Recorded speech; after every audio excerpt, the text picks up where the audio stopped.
반갑습니다. 청춘 부동산입니다. 환율이 다시 급등하면서 1370원을 넘었습니다. 환율이 하락할 때마다 저는 매수하세요 라고 이야기를 드리고 있죠. 많은 분들이 금리 인하로 인해서 환율이 하락할 것이다 라고 보고 있는데 미국의 금리 인하와는 별개로 대한민국의 경제가 안 좋다든지 또는 정치나 지정학적 리스크 등으로 인해 가지고 환율은 계속적으로 상승할 수밖에 없을 겁니다.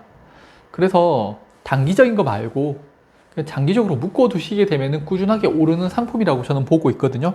지난 몇 년간 계속 달러 매수하세요 라고 이야기를 드리는 겁니다.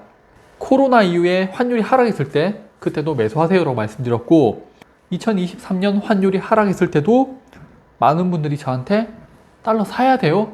라고 물었을 때 사세요 라고 말씀드렸죠. 지금도 마찬가지입니다. 많은 분들이 환율이 높다라고 생각하겠지만은 대한민국의 경제가 부채 덩어리로 이루어져 있죠. 그래서 원화보다는 달러나 금, 미국 주식이 훨씬 더 좋은 투자처가 될 겁니다. 그럼 오늘 환율이 1,400원을 돌파하는 이유를 설명하기에 앞서 10월 23일 대전에서 오전에 부동산, 오후에 미국 주식에 대한 강의가 있습니다. 수강료 5,000원입니다. 관심 있으신 분들은 영상 아래 주소가 있으니까 신청하시면 됩니다. 네, 그럼 오늘 내용 시작하겠습니다. 제가 환율이 1,400원을 돌파한다고 보는 이유가 바로 트럼프 때문이거든요.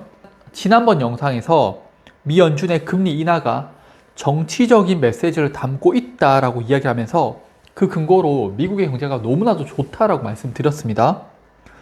최근 환율 상승은 미국의 경제 플러스 정치적 이슈가 포함됐다고 저는 보거든요. 해리슨이 트럼프를 역전했다가 다시 트럼프가 따라잡고 있는 그런 상황인데 미 대선이 이제 한 달 정도 남았죠. 만약에 트럼프가 당선되면은 이걸 하겠다고 합니다. 모든 수입품에 대해서 보복적 관세 최대 20%, 중국산 수입품에 대한 60% 관세, 멕시코 생산 중국 자동차에 100에서 200% 관세를 부과하겠다는 공약인데 당연히 인플레이션을 유발할 수밖에 없는 거죠. 이론적으로 이거는 인플레이션이 발생할 수밖에 없는 정책이에요. 대신에 중국이 죽어나겠죠. 실제 2018년 트럼프는 중국을 대상으로 무역 전쟁을 일으켰고 중국에 있는 기업들에게 미국으로 건너오면 보조금을 지원하겠다는 당근을 제시했었고 오지 않는 기업들에게는 관세를 부과하겠다라는 엄포를 놓았었죠. 중국의 실업률은 급등을 했고 중국의 경제가 서서히 무너지기 시작을 하죠. 우리나라의 최대 무역 흑자국인 중국이 무너지면서 대한민국의 경제도 함께 무너졌습니다. 자, 이를 문재인 정부하고 윤석열 정부에서 인플레이션 정책을 펼치면서 막고 있는데 다만 인플레이션 정책이 경제는 살리지 못하고 부동산 가격만 급등시키고 있죠. 그래서 윤석열 정부에서 대출에 대해서 강력한 브레이크를 걸고 있는데 이 내용에 관해서는 다음번 영상에 다루도록 하겠습니다. 자, 또한 경제가 안 좋아지면서 환율이 상승하게 되는데 이 당시에 트럼프는 우리나라하고 중국을 환율 조작국이라는 프레임을 씌워가지고 환율 상승세를 막으라고 했었죠. 트럼프가 이번에 당선되잖아요. 또다시 반복될 수가 있는 겁니다. 그래서 환율이 슬금슬금 오르고 있는 거고 달러 인덱스의 가격이 계속적으로 오르고 있는 겁니다. 중국의 경제가 어려워지면서 가장 큰 영향을 받고 있는 게 바로 부동산 시장인데 대출이 많은 부동산 기업을 중국 정부에서 인위적으로 파산시키면서 추후에 큰 문제가 발생될 수 있는 것을 사전에 조금씩 차단하고 있죠. 우리나라는 아닙니다. 계속 법을 키우고 있어요. 하지만 중국 경제가 어려워지면서 부동산 가격은 계속 하락을 하고 최근에 천문학적인 유동성을 공급했는데 실제 어떤 효과가 있을지는 미지수예요. 그게 어떤 인플레이션을 일으키게 되면은 위안화가 급등하게 되면서 예전에 포치라고 했었죠. 넘어가게 되면 중국 경제가 무너진다라고 했었는데 뭐 그게 계속 변하긴 하더라고요. 단순 경제는 안 좋은데 물가가 상승하는 스태그플레이션이 올라올 수도 있고요.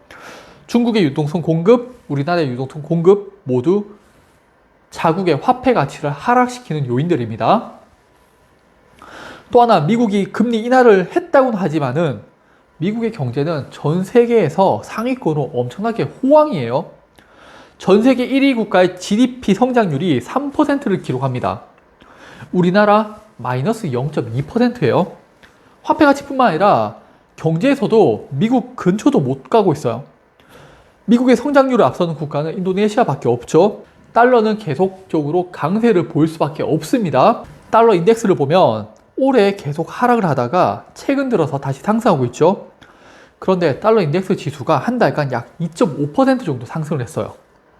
그런데 원달러 환율을 보면은 1310원에서 현재 1370원으로 60원 상승을 했어요. 약 4.5% 반등을 했습니다. 달러의 변동폭보다 원화의 변동폭이 더 크다는 의미고, 다시 말해서 달러 상승에 원화의 하락이 훨씬 더 크게 반응한다는 의미예요. 대한민국의 화폐 가치가 그만큼 하락하고 있다고 보셔야 됩니다. 미국이 이번에 금리를 0.5% 인하하면서 많은 사람들이 미국이 앞으로 계속적으로 금리를 인하할 것으로 예상을 하는데, 미국의 경제는 전 세계에서 가장 좋은 상황이기에 예전과 같은 제로금리나 저금리로 돌아가지는 않다고 봐요. 금리 한두 번 정도 더 내리다가 다시 상승을 하는, 저는 그런 모습을 보일 거라고 생각하거든요. 미국채 10년물 금리가 다시 4.1%로 올라섰어요. 계속 이야기하지만 과거 미국이 달러를 풀어가지고 해외에 있던 물건을 수입하던 그런 경제 비즈니스 모델이 아니에요. 미국에서 기업을 자체적으로 생산하고 미국 내에서 소비를 하는 그런 비즈니스 모델로 바뀌고 있어요. 그러면은 신흥국들이 과거에 제품을 저렴하게 만들어서 미국한테 수출하던 그런 모습이 아니게 되는 거죠. 대표적으로 우리나라 같은 수출 주도형 국가에서는 타격이 클 것으로 보여지는데, 그나마 다행인 거는 최근 미국의 수출을 상당히 많이 하고 있기 때문에 좀 나은 상황인데, 이게 트럼프가 집권하게 되면은 상황이 어떻게 될지 모른다는 거예요. 그래서 미국의 경제는 앞으로도 좋을 거기 때문에 고금리를 유지한다고 보고 있는 겁니다. 자, 그리고 이거는 우리나라 국민연금이 운영하는 포트폴리오인데요. 2019년 대비 국내 주식의 변화는 없어요. 해외 주식은 2배 넘게 자금이 상승을 했고요. 해외 채권 대체 투자도 2배 넘게 상승했는데, 네, 국민연금도 우리나라에 투자하지 않는다는 겁니다. 실제 여러분들도 국내 여행 가기보다는 해외 여행 가고요. 국내 코스피 주식에 투자하기보다는 미국 주식에 투자하죠. 그게 수익률이 더 좋으니까. 그러면은 최근에 해외 주식이 많이 올랐으니까 운용 자금이 그만큼 커졌는 거야 라고 이야기하겠지만은, 펀드나 이렇게 크게 자금 운용을 해서 국내 주식하고 해외 주식의 자금 차이가 커지잖아요. 그러면은 포트폴리오 리밸런싱이라고 해가지고 자금을 해외 주식에서 다시 국내 주식으로 옮겨오는 그런 게 있는데, 국민연금 자산운용에서는 그런 모습이 전혀 보이지 않는 거죠. 그나마 국내에서 가장 많은 소비를 하고 있는 게 아파트죠. 다들 대출 내가지고 연끌 또는 정책자금 이용해가지고 아파트 사가지고 어떻게든 그걸로 수익을 내보려고 하는, 그 말은 부채로 이루어진 경제 성장이라는 거예요. 이게 정말 위험하거든요. 우리나라가 금리 인상을 못하는 큰 이유가 그거고, 경제가 좋아진다고 하더라도 쉽게 금리 인상 못할 겁니다. 반대로 이야기해서 미국이 다시 금리를 인상하게 되면은 우리나라 경제가 또 몇 년 전과 같은 그런 상황이 발생할 수 있는 거죠. 자, 그럼 결론입니다. 환율이 계속 상승할 수밖에 없는 이유는요, 미국의 경제는 호황이고요, 계속 성장하고 있지만 대한민국 경제는 하락세에 성장세도 멈추고 있어요. 그리고 트럼프가 당선되면은 관세 부과로 인해서 인플레이션이 발생하는데 미국의 금리는 더 올라가게 될 겁니다. 상당히 위험하죠. 그럼 미국에 수출을 하던 주변국들은 더 어려운 상황에 놓이게 되는 거고요. 특히 부채로 경제를 받치고 있는 우리나라가 가장 위험할 겁니다. 네, 그럼 오늘 영상 또 봐주셔서 감사하고 다음번에 또 다른 영상으로 찾아뵙도록 하겠습니다. 감사합니다.